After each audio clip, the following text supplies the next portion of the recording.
Resuming debate, reprise du débat. The honourable member for Carleton. Thank you very much, Mr. Speaker. Once upon a time, an angry dog chased a cat, and the cat ran up to the top of the tree. And so the cat lived happily ever thereafter. Right? Well, wrong, because of course the cat had to come down the tree at some point, and the dog was still waiting there. We're kind of in the same situation as Dr. Fisman, an epidemiologist from whom I borrowed that analogy, explained. We're all safely in our homes, away from the COVID dog. But at some point, we will have to come out into the world if we're going to earn a living and pay our bills. That is ultimately the problem with which we will be faced in the medium term. Today we are debating measures, for example, that are at once too exorbitant and too inadequate. And how is that possible? Well, they are too exorbitant because they will drive our deficit to at least $186 billion this year, almost 4 times the previous record. That's only to pay for measures that take us to the end of the summer, barely a fiscal quarter into the year. Doesn't include provincial deficits or the reduction in the book value of the Canada Pension Plan investments, which surely will have dropped given that markets are down by 1/3 since the crisis began. And that's why I'll be sharing my time with the member for Kelowna, who will comment on some solutions to that problem. And he will also bring concerns from Central Okanagan. As I was saying, Mr. Speaker, and I thank the members of all the House for their help, the reality is that we cannot, as a nation, in fact, no nation can go on borrowing this much this fast. We know this for a fact because already we cannot borrow enough on international markets. The Bank of Canada has announced that it's going to print $5 billion a week, an annual $250 billion a year for almost the exclusive purposes of lending to governments. In other words, we are beginning to pay our bills with money that the Bank of Canada is literally fashioning out of thin air. That can only go on for so long as necessary, as these very legitimate measures in fact are. At the same time, as big as they are still not solving all of the problems. For example, there are businesses who will benefit from none of these proposals. For example, if you've got a payroll over $1 million, you can't get this $40,000 emergency loan. If your business is shut down by the government, it doesn't matter that you have a wage subsidy, there's no work and therefore no wages to pay.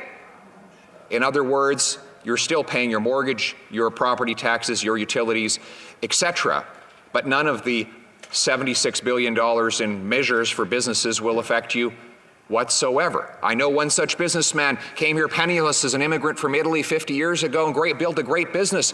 At the beginning of March, he dropped off $800,000 worth of food that he distributes to restaurants. At the end of March, guess what happened? Those restaurants said, we can't pay you for any of your food because we're closed. In fact, much of it went bad. Well, he's not eligible for any of the benefits so far. This is his life savings, gone. No matter how much government spends, it cannot replace that. I'm not saying that to disparage the measures before the House. There is nothing that can replace the extraordinary power of our 20 million Canadian workers. There is no government program that can rain down enough money to compensate for their demobilization. There is nothing that can replace the entrepreneur that goes with heart and soul into their business every single day to employ their workers and serve their customers. No government program will ever replace any of that. So we are still the cat at the top of the tree. And it's true, we have to hide there because there is this dog at the bottom of the tree waiting for us when we get down.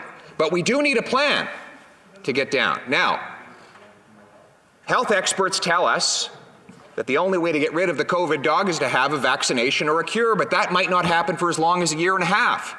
I've already explained that we're going to go $186 billion into deficit simply to respond in 1/4 of 1 year. You can do the math.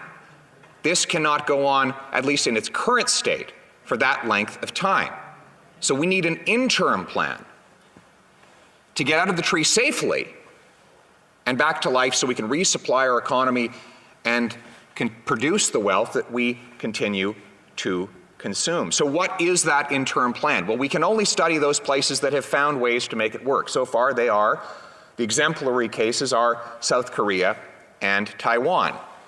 And what have they done? Well, in South Korea, they've begun very well-targeted testing to find out who is susceptible to who's actually contracted the disease and therefore spreading it. And once those people are identified, they are quickly isolated and treated. Here in Canada, we've tested about 1% of the Canadian population in 6 weeks. That is far too slow. The good news is that an Ottawa company, Spartan Biotech, is now signing agreements with governments at all levels, including the federal government, to the government's credit, in order to provide a coffee cup size box which can conduct a test every half hour. Dr. Poilievre, the genius CEO of this company, has now signed an agreement to sell over 800,000 of these devices to the government of Ontario. Each device can do 15 tests a day. That means that almost every single Ontarian could be tested once a day with this technology. Some employers in Taiwan, for example, are testing people as they come in every couple of days so they can quickly take people out of the workforce if they are identified as having COVID-19. This kind of technology could provide us with the same nimble ability to identify the sick and take them out of circulation so they do not transmit. We can also prioritize the workers in hospitals and seniors' homes so that anybody who, or not just the workers, but anybody who goes into these facilities is instantly tested and given a result within 30 minutes. Now, I know how important this is. I was tested for COVID-19. It took 12 days for the results to get back, Mr. Speaker. And when they did, I had a false positive. I had to call and speak to 5 different people at the hospital to find out whether or not I had contracted it. That is clearly too slow and too clumsy. There's no way that we can broadly test our population unless the system speeds up. And Spartan Biotech has the technology that they are deploying at rapid speed with companies right across this country helping with the manufacturing of it. That will be absolutely necessary. We will need to slowly ramp up industries where human interaction is more rare, where surfaces that are less likely to be infected, and where anybody who comes in regular contact with others around them is regularly tested so that they do not become a host transmitter from one person to another. These plans need to be in development stage right now.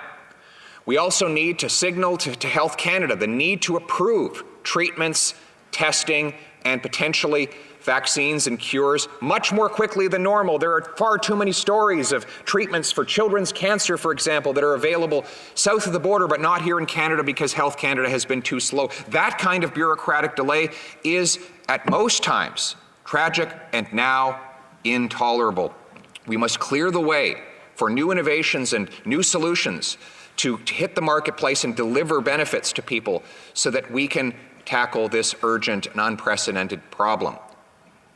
Finally, Mr. Speaker, we will need a new and more competitive approach to finding a vaccine. Senior U.S. authorities testified before Congress that finding such a vaccine might take 18 months to deploy. There's no way we can wait that long. Our economies will collapse and too many people will die in the meantime. We need to break free from our traditional models of R&D and unleash the power of competition in order to put all of the best minds in pharmaceutical industry and science to work on solving this urgent problem. Then and only then can we stop this disease and free ourselves from the captivity that has ground our economies to a halt and led to so much human tragedy. That is the approach that will allow us to overcome the situation in which we now find ourselves, and I, along with all members of Her Majesty's loyal opposition, under the leadership of our capable leader, offer ourselves to the government and to the nation in helping to bring about that solution. Thank you very much. Questions and comments? Questions et commentaires? L'honorable député de The Joliette. Honourable for Joliette. Thank you very much, Mr. Speaker. My question is for the member for Carleton. Earlier,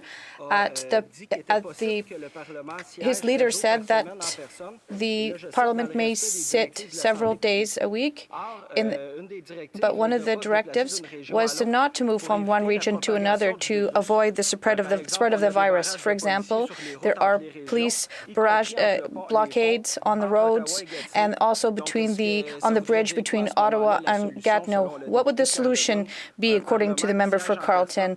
If we sit in person here in the Parliament, people would have to come to Ottawa, so could he shed light on that? The member for Carleton. I see that there are members amongst us that are not from Ottawa, so obviously his concern about only seeing members from Ottawa here in the House is not legitimate. We can see with our eyes here, Mr. Speaker, that there are some here. Also, I think politicians can't say we can't work and we can't work in the House and we should expect other people, members of the working class, should work in our stores, they should work and sell groceries, our truckers, others. They're working, and their life is as precious as ours. So I think we have to recognize that we're asking other people to work, so the sacrifices that we're making here are very small. We are lucky. We should be grateful to these individuals who we've asked to work elsewhere in the country. Questions and comments? The Honourable Member for Longueuil, Charles Lemoigne. Thank you very much, Mr. Speaker. First, I'd like to pay tribute to all the people in my riding who are working on the front lines, police officers, all the people there, as well as employees of members' offices. We're all working together. We've been doing so for 4 weeks to help the people of Longueuil. Thank the member opposite for his speech, and I'm very happy to hear that he did, in fact, test negative. I'm happy to hear that, and I hope he and his family are staying safe. With that, we were here 4 weeks ago. In 4 short weeks, we've went from sitting right in this chamber to dealing with a pandemic that has killed many across Canada, many in my home province of Quebec. And I ask the member what his view is in terms of us working collaboratively with our provincial and territorial counterparts as well as municipal counterparts, because it is going to take all of us to beat this pandemic. And I'd like to ask him his opinion in that regard. Thank you. Merci. Member for Carleton. Thank you very much. I want to thank the member for that question and for her good wishes. I'd like also to add my thanks to my constituents who have risen up heroically to help one another, in particular my caseworker, J.P. Mitten, my other staff members, Jeremy Lidke, Lucille Pakalnis, we have Craig Hilamoniak, and Manjit Antwal, who are all working to serve our constituents in Carleton, in the beautiful Carleton riding, on an urgent basis, with much goodwill, I should say, from the senior public servants, at large, actually, and the many staff members in the minister's offices. So thank you for that, much goodwill back and forth. I think the member is absolutely right. Now is a time when we as opposition will continue to fulfill our role to hold the government to account, not because we bid them any ill will, but because we want to drive them to the maximum possible excellence. And that is the role of Her Majesty's opposition, to point out every flaw so that the government will strive every day to be flawless. Because now is a time when we must be flawless, and we must accept even more from our leaders. We know that any leader capable of confronting a crisis like this will not be so fragile as to be incapable of receiving criticism. And therefore, that criticism is done in the spirit of Her Majesty's loyal opposition. Our opposition, by its nature, is loyal. That's how our system is designed, and we will fulfill our role in that regard in every day and every way. Thank you. Before continuing with debate, we'll take about a 30-second pause while our